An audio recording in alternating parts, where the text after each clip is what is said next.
Hi, everybody. Welcome to a new episode of your Frederish podcast. My name's Gary, and here I am once again. Tell me, how are you doing? How are you doing in this lovely Friday evening?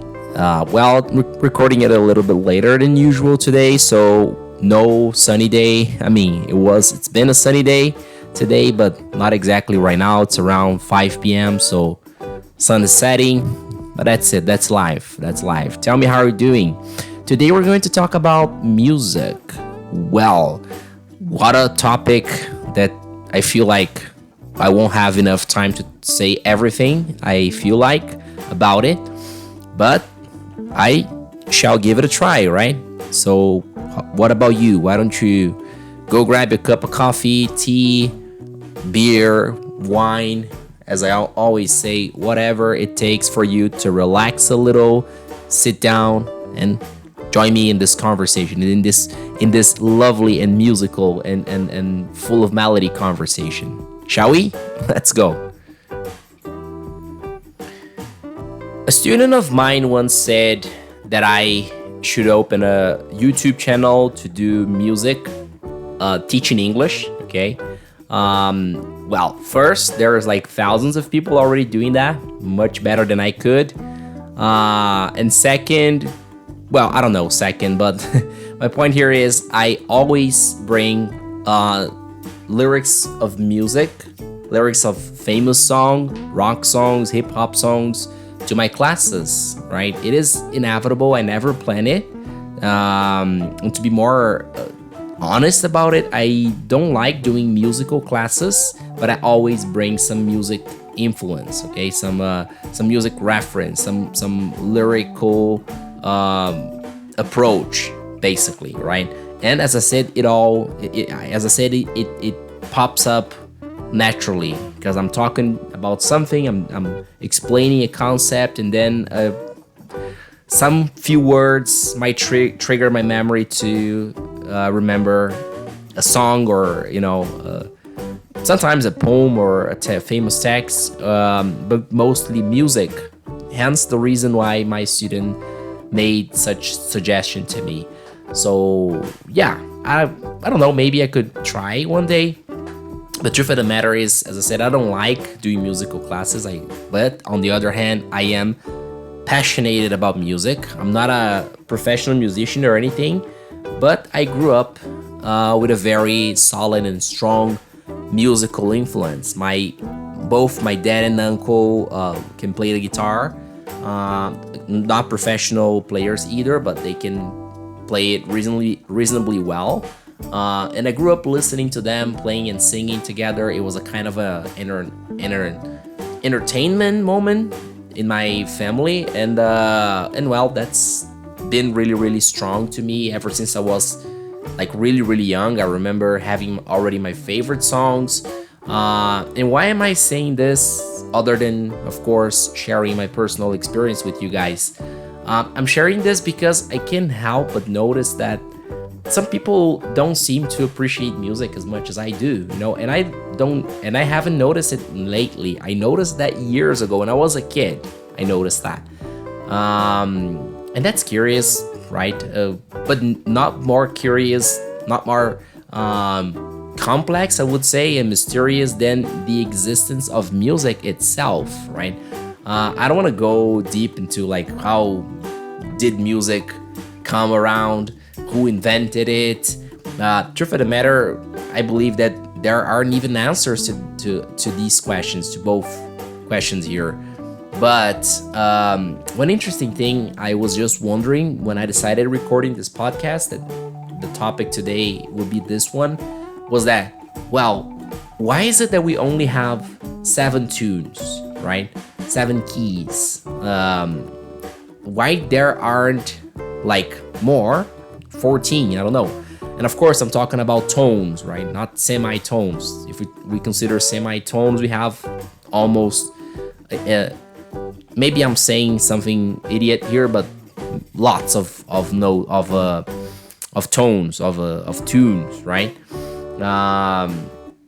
And that's really curious. Music is something really curious. As I said before, I'm a spiritualist person. I believe in the existence of the spirit. I believe in life after death. I believe in God. I believe He created us to be here, with a purpose. I'm still trying to figure out exactly what that purpose is, but I strongly believe that. And added to that, I believe music is one of His gifts to us, right?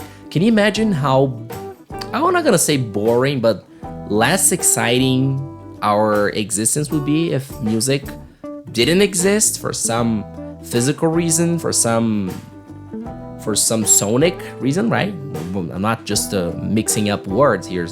Let us just think that the music, just like voice, just like sound itself, it is a sonic thing, right? It comes through the, I'm gonna try to put it in my own words, but the friction with the air, basically, right? I never tried it, but they say that it is virtually impossible for you to say anything in a vacuum space, because although your mouth is moving, your tongue, your teeth, all the process, all this the sound making process. I'm not gonna say speech process because it goes beyond that. The friction against the air, the oxygen, doesn't happen, and consequently people cannot hear you if you try to communicate, to say something, to scream, to make music in a vacuum. Well, that's pretty something, isn't it? I'm just sharing my curiosity here, like where did music come from? Let us not forget, guys, that this podcast's main target is having you practicing listening skills. That is listening to English, spontaneous conversation, and making sure you can follow it, you can understand it, you can, more than that, appreciate the content of this episode. So that's my main purpose here. We're not gonna go any deeper in the theoretical, in the music theory, but that's what I would like to say, to put it out of my chest. All right, so speaking of English learning process or any language learning process, when you use directly or indirectly music, okay? I'm not gonna lie, guys, I probably wouldn't have learned English, or at least I wouldn't know English as well as I know today, okay? With the depth, okay? The solidity I know today if it weren't for music, okay? I remember vividly listening to Green Day songs back in 2004 and paying attention to the lyrics, downloading the lyrics and checking the words and learning and memorizing and repeating, okay? I also did that with movies, as I shared in previous episodes here, but I did that a lot with music, okay? So that made a whole lot of a difference in my life, in my learning process, okay? So if you, English student, do not like music, or music is not something you appreciate that much, okay? When I say music here, I mean sung music, meaning music with lyrics, okay? Electronical music, it's cool. Classical music is even cooler, but truth of the matter, they don't make much difference for learning language process, okay? There are exceptions there, but in general, you know what I'm talking about, right? So, and I'm gonna be a little even more tribal here. I'm gonna say like pop rock, okay? And I don't want to fight with anyone on the terms here, but for me, pop rock is from Beatles to Green Day to Coldplay. I'm of course making a simple generalization, if that's even a word. But yeah, that's it. All these artists / bands have brought to us lots of beautiful messages. Some of them not so much, of course, but lots of them, yeah. And in these quote unquote beautiful messages, you have English language as it in its best. English language in its best. All right. Um, and if you just manage to stop and get some lyrics translated, or even better than that, translated and sung in your mind, if you sing the songs, if you like playing and singing the songs, that will make your life way easier, way easier than than a person, no matter where, no matter who doesn't like or appreciate music as much as you do. Okay, that's a fact for me. One of the things I feel like, well, it's a shame the most in my students is that apparently they don't give music the importance I did give music. Okay, in their learning journey, in their learning journey, in their learning process, and you pay a very high price, I would say, in terms of it takes much longer. It makes it. Let me just put it in another way. Put it the other way around. It makes it way faster, as I said before, if you just get music going on in your brain. The words repeating. Well, if there is a word of advice that from me that you should follow, it's this one. Okay, do not hesitate. And of course, you don't have to listen to the bands I'm mentioning here, that I love. Okay, you can just go, find something more appropriate, more interesting to you, provided that there are lyrics, provided that there are words spoken / sung in these songs. Now, how important is music?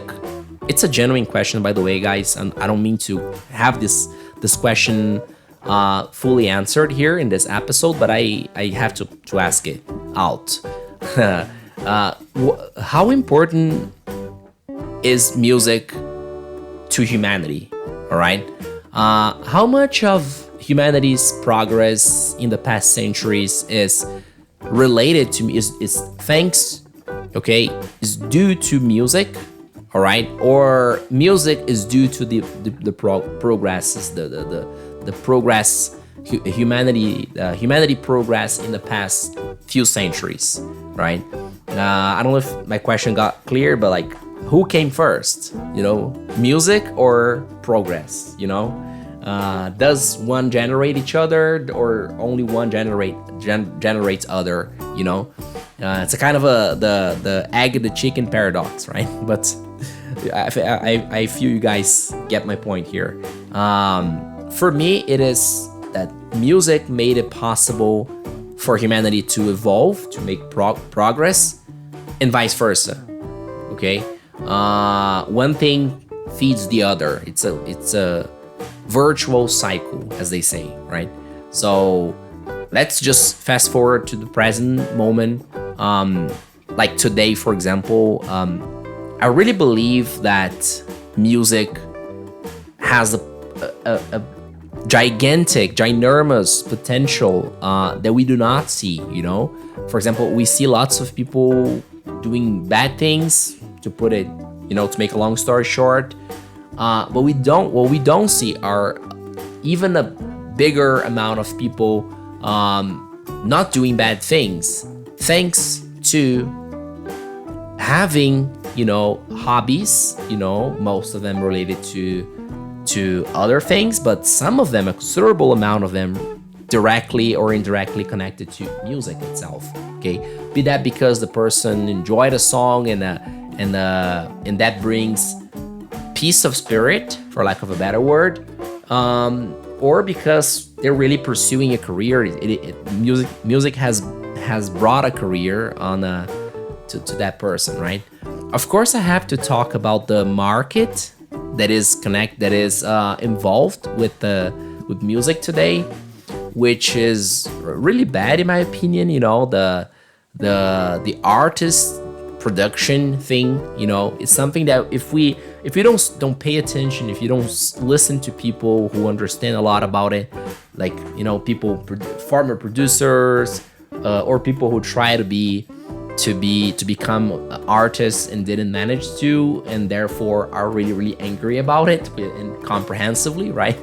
But if you start listening to people talking about it, and if you start getting aware of the backstage stories, so to say, of this market, you see that there's lots of politics, I'm gonna say, for lack of a better word here, but also money in the negative way, right? We don't. I would like to say it is only here, like this here in Brazil, but truth of the matter is it is apparently like that anywhere else, especially in countries where like they're like where media has a powerful control of the control of society's main topics, and I'm not criticizing that. These countries where media has lots of control of public's opinion, it is way better than those where media doesn't have a word at all, because in countries like that, usually we're talking about dictatorships, right? Which is definitely not good, and nothing musical usually comes out of these countries, right? Especially these days, especially in the modern world, in 21st century. So yeah, for me, music is like, as I said, a gift from God. I don't know if we humans deserve that, but I am sure that unfortunately, not all of us are really using it the way we should, the way we could at least, right? Because when we think of music, we think like, hey, I'm not talented, I could never learn to play the guitar, But my question to this person is, okay, you could never learn to play the guitar, but did you even try? And if you tried, did you get to try other musical instruments, right? Or if none of the interesting musical instruments worked for you, did you try singing, right? Did you try writing lyrics and handing it to a friend of yours, who could just put music in it? I'm not saying, don't get me wrong here, I'm not saying everyone should start writing songs here, but my point here is that there are so many options for you to bring music to your life, even as a pure lover of music. If I talk to someone who's a real lover of music, he's gonna laugh in my face, for my lack of knowledge. I'm a curious guy, as you guys know. I read the stories and everything. I try to listen to things that were going on many years ago. This is something I always had. But truth of the matter, I'm not an expert in music. Believe me, guys, there are real experts in music. But here we're talking about people who do not do anything else other than listening to music. Okay, I mean, not literally, but you got my point. This is not my case totally. I listen to music every day. It's an addiction, a good addiction. And every now and then I strum my guitar and sing a few songs here, trying to encourage my daughter to have this culture, to have basically the same influence or even more, even better than as I did have as growing up. So yeah, guys, I think that this is what I like to say about it. I would really, really appreciate reading your comments here. Let me know your personal experience with music. Let me know if these conversations are achieving its purpose, that is having you better and better at your listening skills. All right. And this is it for today. Thank you so very much for your lovely company. I see you in the next episode. Bye.